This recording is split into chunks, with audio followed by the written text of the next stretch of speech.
जो हमारा शीर्षक जो है विश्वास के शूरवीर, और उसमें हम अब्राहम की कहानी को हम सुनने जा रहे हैं। अब्राहम के विषय में हम आगे हम अध्ययन करेंगे। कितने लोग अब्राहम जो कैरेक्टर, एक जो चरित्र बाइबल में दिया गया अब्राहम, कितने लोग अब्राहम की थोड़ी या अब्राहम का नाम सुना हुआ है, या अब्राहम के विषय में थोड़ा बहुत आपने पढ़ा हुआ होगा? सब लोग। आज हम यस। जरूर आपने अब्राहम के विषय में सुना होगा, बाइबल में आपने पढ़ा भी होगा। आज हम इसी चरित्र के विषय में थोड़ा सा और अध्ययन हम करेंगे। हर बार परमेश्वर का आत्मा नई बातों को हमें सिखाता है। आज हम फिर से इस अब्राहम के चरित्र को हम देखेंगे। तो परमेश्वर के वचन में जब हम पढ़ते हैं, अब्राहम एक ऐसे देश में रहने वाला एक व्यक्ति था जहाँ मूर्तियों को क्या किया जाता था, बनाया जाता था ना। अब्राहम कोई अन्य जाति नहीं था, लेकिन ये जब हम नूह की कहानी को पढ़ते हैं, नूह के समय में एक बहुत बड़ा जल प्रलय आया, और उसके बाद जो है पूरी पृथ्वी को परमेश्वर ने क्या किया, नष्ट किया। परमेश्वर ने लेकिन नूह और उसके परिवार के ऊपर क्या किया, दया किया। और परमेश्वर ने, नूह के 3 बेटे थे, है ना, शेम, हाम और येपेत। जो हाम तो है वो उसको तो जो नूह ने क्या किया था, शाप दिया, लेकिन उसका जो बड़ा बेटा था शेम, उसकी वंशावली में से अब्राहम नाम का एक व्यक्ति निकला। और परमेश्वर ने अब्राहम को क्या किया, चुना। और परमेश्वर ने अब्राहम को चुन के अब्राहम से एक वायदा किया। ये हम देखते हैं उत्पत्ति की किताब 12 अध्याय में, हम देखते हैं कि परमेश्वर ने अब्राहम को एक बुलाहट दिया। उत्पत्ति 12 अध्याय में हम पूरा अब्राहम के विषय में वहां हम देखेंगे। तो वहां परमेश्वर ने उसको बुलाहट दिया, परमेश्वर ने उसको आवाज दिया। अभी तक वो उस परमेश्वर को जानता नहीं था, लेकिन जब परमेश्वर ने उसको आवाज दिया, है ना, उस देश में, जब हम देखते हैं ऊर देश में, जब अब्राहम अपने परिवार, अपने पिता के घर में रह रहा है, परमेश्वर ने उसको आवाज दिया और उसको एक बात कहा कि तू अपने अपने देश को, अपनी जन्मभूमि को, अपने पिता के घर को छोड़कर उस देश में जा जो मैं तुझे दिखाऊंगा। और परमेश्वर ने जब अब्राहम को ये दर्शन दिया, अब्राहम को जब पुकारा, परमेश्वर ने आवाज दिया, अब्राहम ने बिना सोचे समझे और बिना किसी संदेह के परमेश्वर को क्या किया, उस आवाज के पीछे वो चल दिया। परमेश्वर, अब्राहम ने उसके जो आवाज उसको आई, उस परमेश्वर के ऊपर अब्राहम ने क्या किया, विश्वास किया। ये स्लाइड शो यदि आपको दिखाई दे रहा होगा कि हाँ, हम देखते हैं कि और वहां परमेश्वर ने उसके साथ एक वाचा बांधी, एक वायदा किया, जो आपको स्क्रीन पे आपको दिखाई दे रहा है। और मैं तुझसे एक बड़ी जाति बनाऊंगा और तुझे आशीष दूंगा और तेरा नाम बड़ा करूंगा और तू आशीष का मूल होगा। और जो तुझे आशीर्वाद दे मैं उन्हें आशीष दूंगा, और जो तुझे कोसे मैं उसे शाप दूंगा, और भूमंडल के सारे कुल तेरे द्वारा आशीष पाएंगे। ये परमेश्वर का एक वायदा, परमेश्वर का वाचा अब्राहम से परमेश्वर ने बांधा। उस समय बांधा जब अब्राहम जो है, उसकी कोई भी संतान नहीं थी और अब्राहम की आयु 74 वर्ष की थी। तो उस समय परमेश्वर ने अब्राहम से इस वाचा को बांधा। हम जब अब्राहम के विषय में देख रहे हैं, सबसे पहले हम इसकी कहानी को सीखेंगे, उसके बाद बाइबल इस कहानी से हमें क्या शिक्षा देती है उसके विषय में भी हम सीखेंगे। ओके, या नेक्स्ट स्लाइड। और परमेश्वर, जब अब्राहम ने परमेश्वर की बात को मान के, जब वो अब्राहम परमेश्वर के पीछे पीछे चला, परमेश्वर ने नियुक्त समय पे उसको एक वायदे का जो पुत्र था, परमेश्वर ने जो उसे वायदा किया था, परमेश्वर ने अपने ठहराए हुए समय पे अब्राहम को वायदे का पुत्र इसहाक के रूप में दिया। और परमेश्वर ने अपने वायदे को उसके जीवन में पूरा किया। इसके बीच में एक बहुत लंबा क्या है, गैप है। ये नहीं है कि परमेश्वर ने आज अब्राहम को बुलाया, कल उसको परमेश्वर ने आशीष दे दिया, फिर परसों सब कुछ हो गया, ऐसा नहीं है। जब परमेश्वर ने अब्राहम को बुलाया तब उसकी उम्र जो थी वो 75 वर्ष की थी, और जब परमेश्वर ने इसहाक को उसके जीवन में दिया, वो वायदे का पुत्र जब परमेश्वर ने दिया, तो अब्राहम की आयु जो थी वो 100 वर्ष की थी। इसका मतलब है बीच में 25 साल का क्या है, एक बहुत बड़ा अंतर है। जो वादा परमेश्वर ने किया, उस वायदे को पूरा होने में कितने वर्ष लगे? 25 साल। 25 साल लगे। ना, कई बार हम क्या सोचते हैं, कई बार कलीसिया में कुछ विश्वासी आते हैं, वो सोचते हैं कि मैं कलीसिया में आया हूँ, आज मैं चर्च में आया हूँ, आज मैंने प्रार्थना की है, कल मुझे सब कुछ मिल जाना चाहिए, या जो मैंने मांगा वो बहुत थोड़े ही समय में मेरे लिए सब कुछ हो जाना चाहिए। जब परमेश्वर ने अब्राहम को बुलाया और उसकी कोई संतान नहीं थी, और परमेश्वर ने उससे क्या वादा किया कि मैं तुझसे एक बहुत बड़ी जाति को क्या करूंगा, मैं बनाऊंगा। उम्र उसकी 75 वर्ष की थी, और कोई आशा ऐसे हम उसके जीवन में नहीं देखते, उसकी कोई संतान नहीं थी, लेकिन परमेश्वर ने अपने वायदे को, अपनी जो वाचा उसने अब्राहम के साथ बांधी थी, उसको पूरा किया। और बीच में हम देखते हैं कि वो अलग-अलग देशों में गया, और बहुत कुछ उसके साथ, एक वो कहानी है, हम बहुत उस डिटेल में नहीं जाएँगे, बहुत कुछ उसके साथ हुआ, लेकिन अंत में परमेश्वर ने अपने वायदे के अनुसार अब्राहम के जीवन में क्या किया? आशीष दिया। इवन दो जब वो दोनों ही क्या हो चुके थे, अब्राहम और सारा दोनों ही बहुत बूढ़े हो चुके थे, और कोई आशा और कोई उम्मीद उनके जीवन में नहीं थी कि वो अपनी संतान को देखने पाएंगे। लेकिन परमेश्वर हमारा सर्वशक्तिमान परमेश्वर है, जो असंभव को भी संभव में बदलने वाला परमेश्वर है, और परमेश्वर ने अपने वायदे के अनुसार अब्राहम को वायदे के पुत्र के रूप में इसहाक को दिया। और उसके बाद हम देखते हैं कि एक दिन ऐसा आया जब उसको पुत्र मिला, वो जो बूढ़े अब्राहम और इसहाक बड़े खुश हो गए कि परमेश्वर ने क्या किया, हमारी सुधि लिया, परमेश्वर ने अपने वायदे को हमारे जीवन में पूरा किया। लेकिन एक दिन क्या होता है, परमेश्वर अब्राहम को उसको परखने के लिए परमेश्वर उसको बोलता, अब तू क्या कर, उससे पुत्र को मेरे लिए क्या कर, बलिदान कर। देखिए, बुढ़ापे में एक नाउम्मीदी में उनको एक पुत्र मिला, और परमेश्वर ने उसको बोला कि उसको तू मेरे लिए क्या कर, बलिदान कर दे।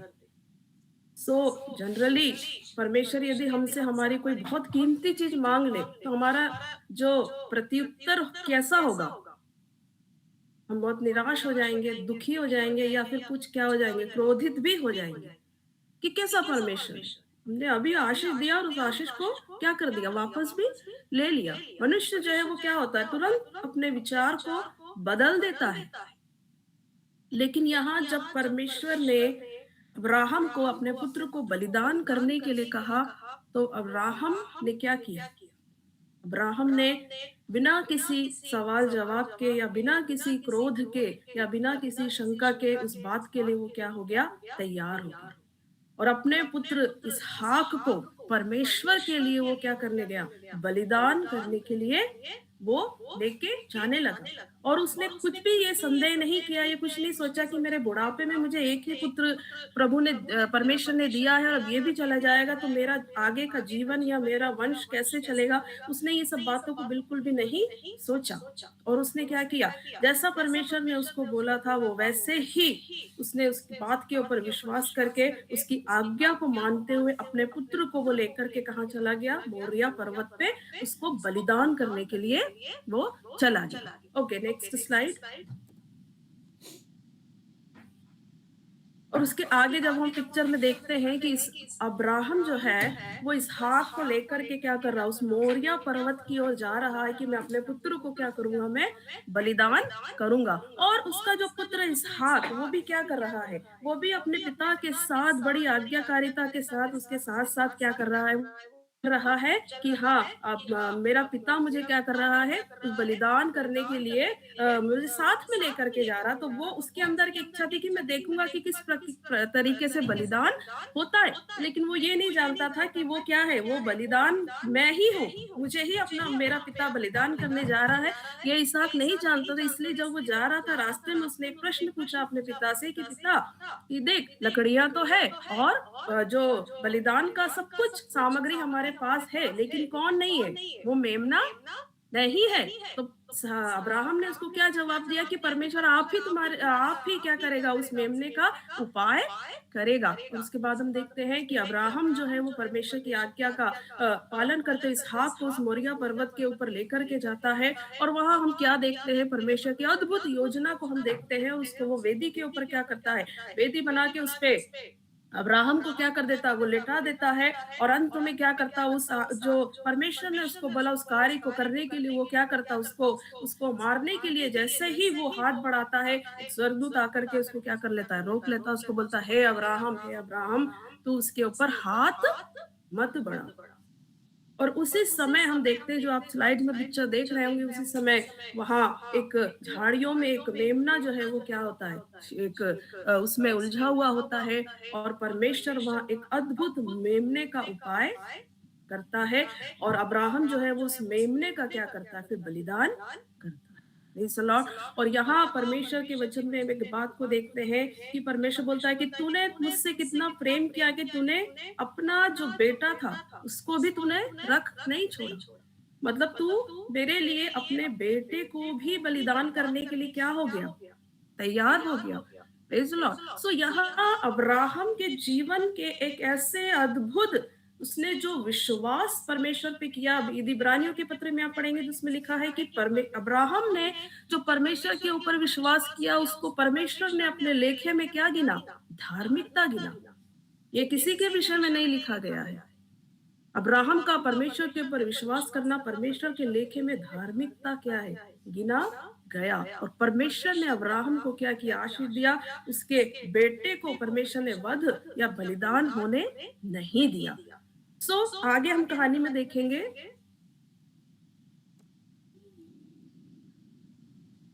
इसके बाद हम देखते हैं कहानी में, जब इसहाक जो है वो क्या होता है, जब इसहाक बड़ा होता है, ठीक है, जब उसके बीच में उसकी उसकी सारा जो होती है, उसकी माँ की मृत्यु हो जाती है। उसके बाद हम देखते हैं कि अब्राहम जो है वो अपने एक दास जो उसका एलियाजर होता है, उसको बोलता है कि अब मेरे पुत्र के लिए क्या है, एक ऐसी दुल्हन को मुझे क्या करना है, ढूंढना है। लेकिन वो एक बात बोलता है कि तू किसी भी कनानी स्त्री को लेकर के नहीं आना, लेकिन मेरे ही देश में जाकर के, क्या मेरे ही कुटुंब में से क्या करना, एक स्त्री को, एक लड़की को उसके लिए तू ढूंढ के लेकर के आना। और एलियाजर जो है, एलियाजर क्या है, बड़े प्रार्थना के साथ उस मार्ग में जाता है। और वो एक बात परमेश्वर के सामने रखता है कि मैं जिस भी उस जगह में जब मैं जाऊं, और मैं जिस लड़की को बोलूं कि तू मुझे पानी पिला, और तू मुझे पानी पिला, और जब वो मुझे ये जवाब दे कि मैं तुझे भी पिलाऊंगी और तेरे ऊँटों को भी मैं पिलाऊंगी, तो मैं जान लूंगा कि परमेश्वर ये वही लड़की है जो तू अपने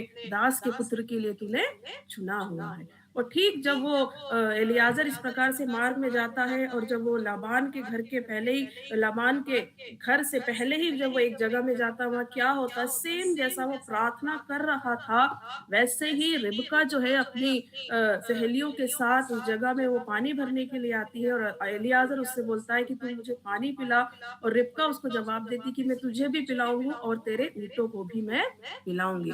तो वहां एलियाजर बोलता है कि परमेश्वर ने मेरी यात्रा को क्या कर दिया है, सफल कर दिया है। और वो जान जाता है कि ये वही लड़की है जिसको परमेश्वर ने मेरे दास के पुत्र, मेरे मेरे मालिक जो है उसके पुत्र के लिए क्या किया है, चुना हुआ है।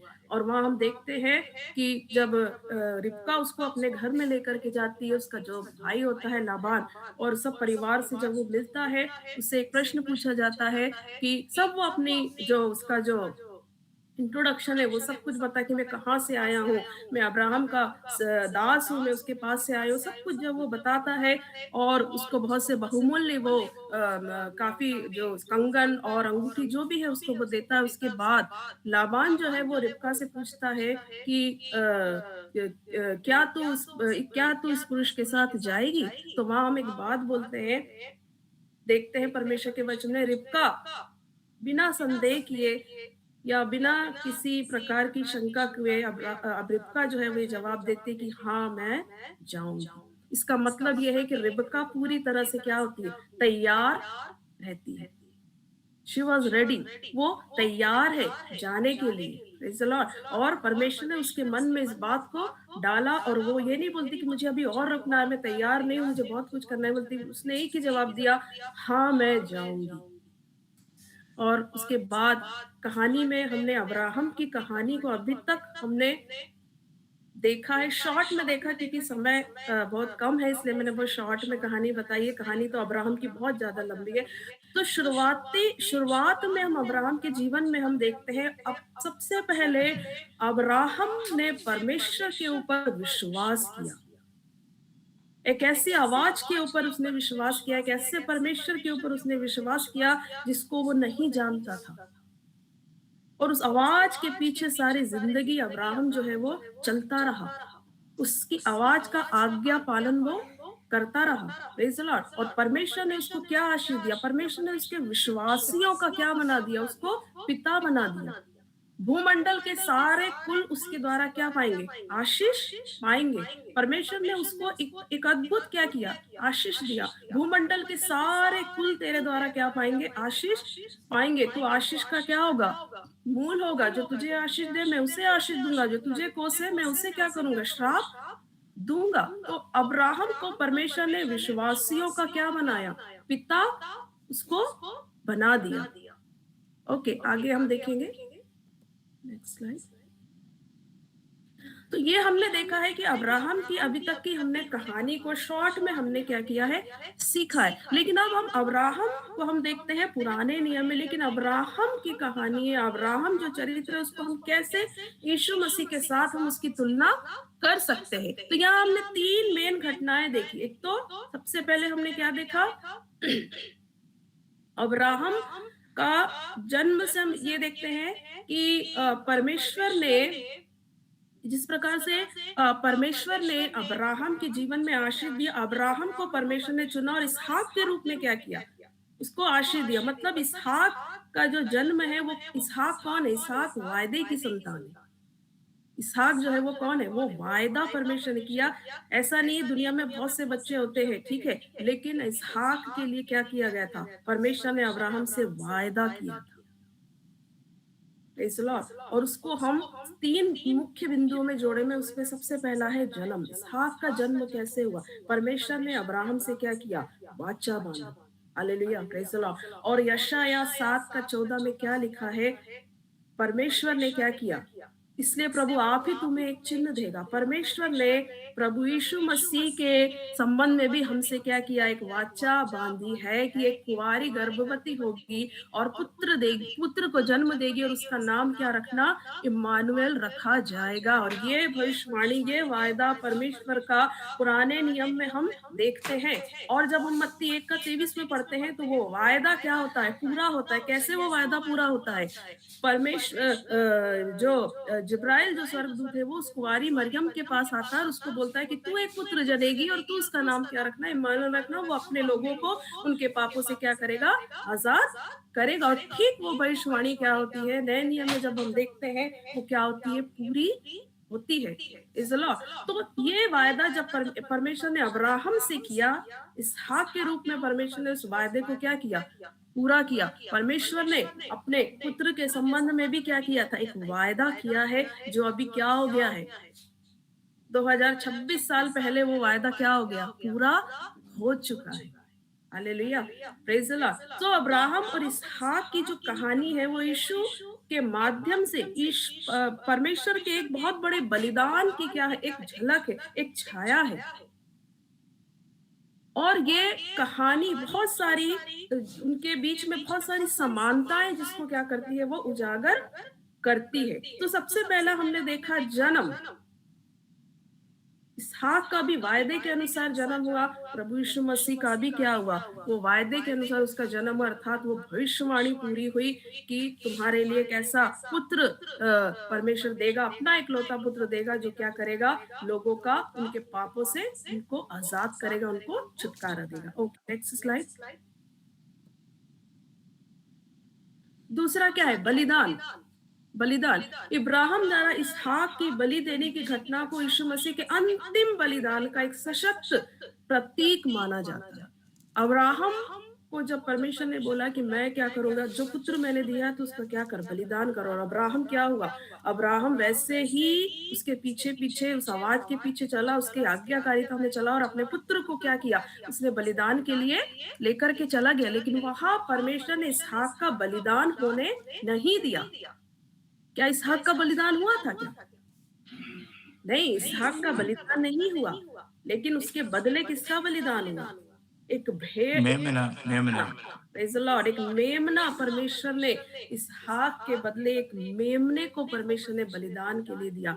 और मेरे प्रियो, वास्तविक रीति से यदि उसको देखा जाए तो वो मेमना कौन है जिसका बलिदान हुआ है? कौन है वो मेमना? Yeshu Masih. Praise the lord. मेमना कौन है? यीशु मसीह, हालेलुया। जिसका क्या हुआ, पिक्चर में बिल्कुल साफ, बहुत ही अच्छे तरीके से हमें समझ में आएगा कि यहाँ फर्स्ट पिक्चर में हम देखते हैं इसहाक को परमेश्वर ने बचाया और एक मेमना दिया बलिदान के लिए। Praise the Lord. यहाँ हम देखते हैं वो मेमना कोई और नहीं, लेकिन वो मेमना प्रभु यीशु मसीह है, जिसके द्वारा पूरी मानव जाति को क्या मिला, उद्धार मिला। Praise the Lord, hallelujah.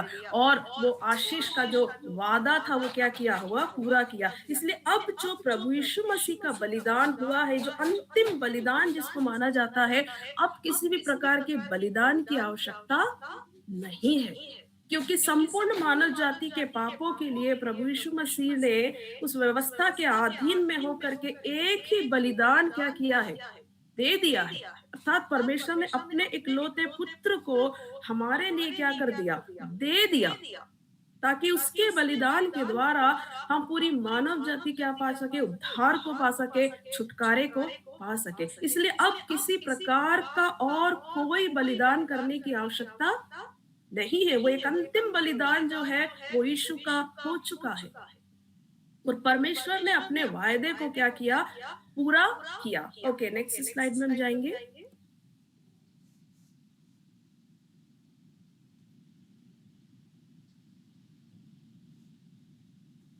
तीसरा जो हमने देखा वो क्या है, 3 बातों से मैंने इसको जोड़ा। पहला जन्म है, उसके बाद है बलिदान और तीसरा क्या है, विवाह। परमेश्वर ने अपने अब्राहम ने अपने दास एलियाजर को क्या किया था, भेजा था उसके लिए क्या, एक दुल्हन को लाने के लिए। प्रेज़ यूहन्ना 14 का 1 से 3 में क्या लिखा, यीशु जब बलिदान हुआ और बलिदान के बाद जब हम देखते हैं प्रभु यीशु मसीह का स्वर्गारोहण हुआ, परमेश्वर ने अपने जो चेले वहां खड़े थे, परमेश्वर ने, प्रभु यीशु मसीह ने उनसे एक वायदा किया कि जैसे तुम मुझे क्या कर रहे हो, स्वर्ग में जाते हुए देख रहे हो, वैसे ही तुम मुझे आते हुए भी क्या करोगे, देखोगे। Praise the Lord. और यूहन्ना 14 का 1 से 3 में क्या लिखे कि यीशु अपने शिष्यों को उस स्थान पर ले जाने के लिए लौटने का वादा करता है जो उसने उनके लिए क्या किया है, तैयार किया है। और प्रकाशित वाक्य 19 का 6 से 9 में क्या लिखा, मेमने के विवाह का वर्णन करता है। उसको हम बाद में इसको पूरा पढ़ सकते हैं। जब उसकी दुल्हन संतो जब तैयार होती है तो वो क्या है, वो धार्मिक जो कर्मों से क्या होती है, वो लिपटी हुई होती है। Praise the Lord. सो मेरे प्रियो, परमेश्वर ने इसहाक के बलिदान के बदले क्या किया, परमेश्वर ने अपने इकलौते पुत्र को क्या किया, बलिदान किया और पूरी मानव जाति के लिए उसको क्या किया, दे दिया। तो हम देखते हैं अभी तक तो सारी भविष्यवाणी पूरी होती हुई आ रही है, लेकिन अभी एक भविष्यवाणी होना क्या है, बाकी है। जैसा वो पवित्र आत्मा एलियाजर के रूप में वो क्या कर रहा है, उसकी दुल्हन को, इसहाक की दुल्हन को ढूंढने क्या किया जा रहा है। हालेलुया। मेरे प्रियो, हम प्रभु यीशु मसीह भी क्या है, कौन है प्रभु यीशु मसीह, दुल्हा है। और प्रभु यीशु मसीह अपनी दुल्हन को लेने के लिए आने वाला है। Praise the Lord. इसहाक को तो अपनी दुल्हन मिल गई, लेकिन अभी क्या है, प्रभु यीशु मसीह को अपनी दुल्हन मिलना क्या है, बाकी है। Praise the Lord. तो वो दुल्हन कौन है, वो दुल्हन कौन होगी, वो दुल्हन जिसको प्रभु यीशु मसीह लेने के लिए आने वाला है, वो दुल्हन है मैं और आप, अर्थात कलीसिया। Praise the Lord. जिसको प्रभु यीशु मसीह लेने के लिए आने वाला है। और उसके लिए हमें क्या करना है, 10 कुमारियों की कहानी जो दृष्टांत थे वो आपने जरूर बाइबल में पढ़ा होगा। क्या हुआ, 10 कुमारियों में से 5 तो क्या थी, तैयार थी, लेकिन 5 क्या थी, मूर्ख थे। हाँ, मूर्ख थी, नहीं थी। तैयार नहीं थे उस बात के लिए। और जैसे ही दूल्हे का शब्द हुआ आने का, वो कहाँ चली गई? तेल लेने चले गई। और जब वो आई तो क्या हो गया? दूल्हा आ गया और वो जो तैयार थे उनको लेकर के क्या हो गया? चला गया। और जो मूर्ख जो जो कुंवारियां थी वो वहीं क्या हो गई? रह गई।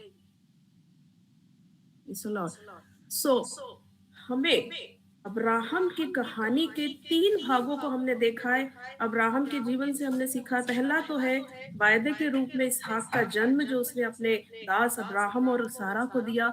दूसरा हमने देखा बलिदान, उसको हमने प्रभु यीशु मसीह के बलिदान से उसको हमने जोड़ा है। और तीसरा हमने देखा विवाह, जो रिबका का जो इसहाक के साथ जो विवाह हुआ, उसको हमने देखा है कि कैसे प्रभु यीशु मसीह भी अपनी कलीसिया को लेने के लिए आने वाला है। Okay, next slide please.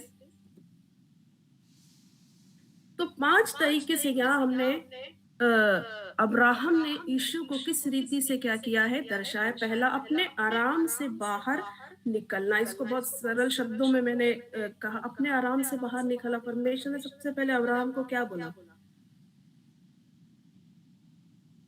ये हमारे अपने किसे अपने तैयार कुटुंब को हाँ, छोड़कर। सबसे पहले अपने कंफर्ट जोन से क्या होना? बाहर। अपने पिता को, अपने जन्मभूमि को, अपने देश को छोड़कर उस देश में जा जो मैं तुझे क्या करूंगा? दिखाऊंगा।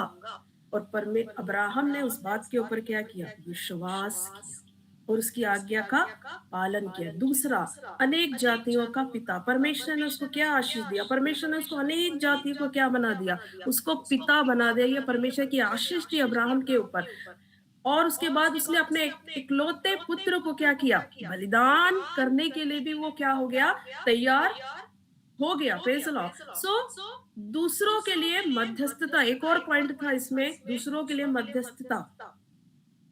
जब परमेश्वर ने सदोम और अमोरा के विषय में अब्राहम से जब बात किया तो अब्राहम ने क्या बोला? वहां अब्राहम ने एक मध्यस्थता की कि प्रभु कदापि वहां 10 मिले तो क्या तू उसको छोड़ देगा? कि हम 5 मिले तो तू उसको छोड़ देगा? कि हम 2 मिले तो उसको छोड़ देगा? वहां अब्राहम जो है वो क्या करा? मध्यस्थता करता है। और विश्वास के द्वारा क्या हुआ? उसका न्याय हुआ। Praise the Lord. तो परमेश्वर ने भी मेरे प्रियो इस 5 जो तरीके हमने देखे हैं, ये यीशु के जीवन को क्या करता है? दर्शाता है। तो अब्राहम की जो कहानी को हम लेकर, अब्राहम तो विश्वास का क्या है? नमूना है। लेकिन प्रभु यीशु मसीह विश्वास का क्या है? स्रोत है। अब्राहम की कहानी को हम याद करते हैं, अब्राहम की कहानी को हम उसको स्मरण करते हैं, लेकिन हमें क्या करना है? लेकिन यीशु को हमें क्या करना है? जानने की आवश्यकता है। सो आज जो हमने अब्राहम की कहानी को सीखा है, ये अब्राहम की कहानी मेरे जीवन से और अब्राहम के जो चरित्र के विषय में हमने देखा, उस वो मेरे जीवन से कैसे रिलेट होती है? या मैंने इस कहानी को क्या सिर्फ एक कहानी के रूप में देखा है, या सिर्फ एक स्टडी, एक अध्ययन मैंने कर लिया कि हाँ हाँ अब्राहम के जीवन में ये था? नहीं, ये कहानी हमें ये बताती है कि जैसे जैसे परमेश्वर ने अब्राहम के जीवन में काम किया और बहुत सी बातें, बहुत सी भविष्यवाणियां अभी तक क्या हो गई? पूरी हो चुकी है। हमें क्या करने की आवश्यकता है? हमें प्रभु यीशु मसीह के ऊपर, जिसने हमारे लिए क्या किया? बलिदान दिया, उसके ऊपर विश्वास करने की आवश्यकता है। उस प्रभु यीशु मसीह को जानने की क्या है? आवश्यकता है। क्योंकि अब और कोई भी बलिदान या और कोई भी कर्मकांड या कोई और भी कुछ करने की आवश्यकता नहीं है उस मोक्ष को, उस उद्धार को प्राप्त करने के लिए। केवल उस पुत्र के ऊपर, जो परमेश्वर ने अपने इकलौते पुत्र को इस दुनिया में भेजा, उस पुत्र के ऊपर केवल क्या करना है? विश्वास करना है। क्योंकि जो पुत्र के ऊपर विश्वास करेगा, उसने क्या कर लिया? पिता को भी उसने क्या कर लिया? अंगीकार कर लिया। जिसने पुत्र को जान लिया, उसने पिता को भी क्या कर लिया? जान लिया। Praise the Lord. और यूहन्ना 3:16 क्या लिखता है? क्योंकि परमेश्वर ने जगत से ऐसा प्रेम रखा कि उसने अपना इकलौता बेटा दे दिया, ताकि जो कोई इस पर विश्वास करे वह नाश ना हो, परंतु क्या पाए? अनंत जीवन पाए। हालेलुया।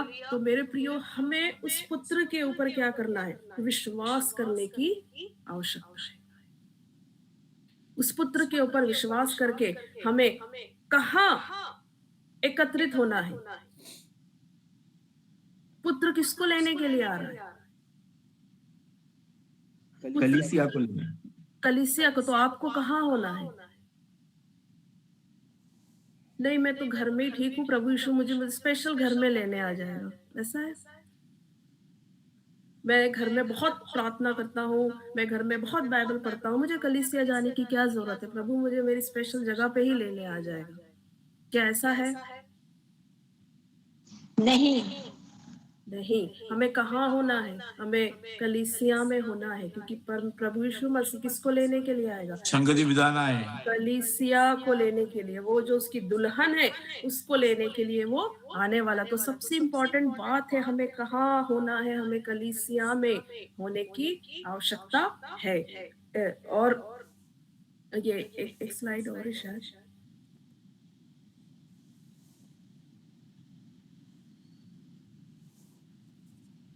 पहली बात है, हमें क्या होना? कलीसिया में होना है। और दूसरी बात है, हमें जैसे रिबका ने बोला, रिबका पूरी रीति से तैयार थी, रिबका ने बोला हाँ मैं जाऊंगी, चलो।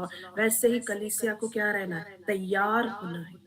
कलीसिया को क्या रहना? रेडी होना है वहां जाने के लिए, क्योंकि हमारा स्वदेश जो है वो इस संसार में नहीं है, इस संसार की बातों में, इस संसार में नहीं है, लेकिन हमारा जो स्वदेश है वो कहाँ है? वो तो स्वर्ग में है। और हम उस उद्धारकर्ता की, प्रभु यीशु मसीह की क्या कर रहे हैं? बाट जो रहे हैं कि वो एक दिन हमें लेने के लिए आने वाला है। तो इस प्रश्न के साथ मैं इसको समाप्त करना चाहती हूँ कि क्या हम तैयार हैं? क्या मैं और आप तैयार हैं कि जब प्रभु यीशु मसीह उस बादलों पे अपनी दुल्हन को, अपनी कलीसिया को जब लेने आए, तो क्या मैं और आप तैयार होंगे? क्या हम उसके साथ जाने के लिए हम तैयार होंगे?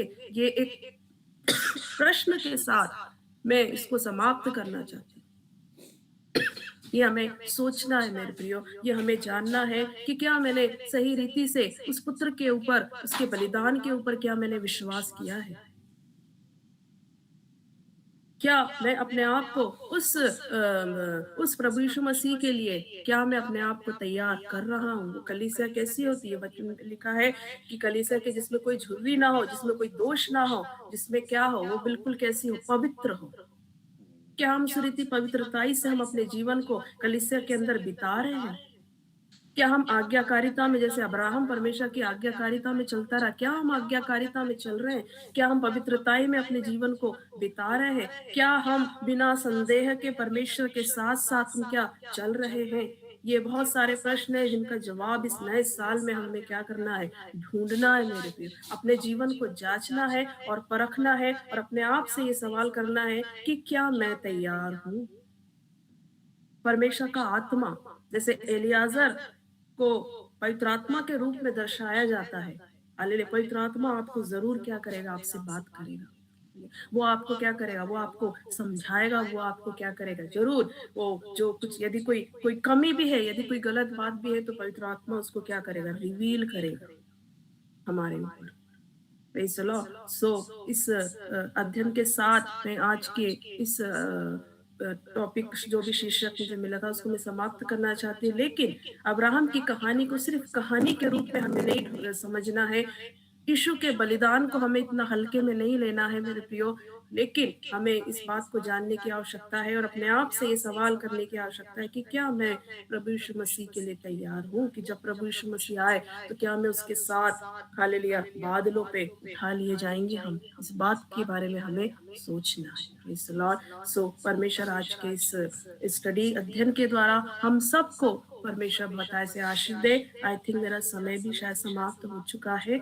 सो परमेश्वर हम सबको बताए से आशीष दे मेरे प्रियो, और हमें तैयार होना है। Praise the Lord. और पवित्र आत्मा हमारी क्या करेगा? उसमें मदद करेगा। Praise the Lord. सो सारा आदर और सारी महिमा मैं परमेश्वर को देना चाहती हूँ, और परमेश्वर के दास के लिए भी धन्यवाद, जॉन पास्टर जी के लिए भी धन्यवाद, ब्रदर प्रिंसन के लिए भी बहुत बहुत धन्यवाद, जिन्होंने मुझे ये मौका दिया। सो सारा आदर और सारी महिमा परमेश्वर को। Praise the Lord. Praise the Lord.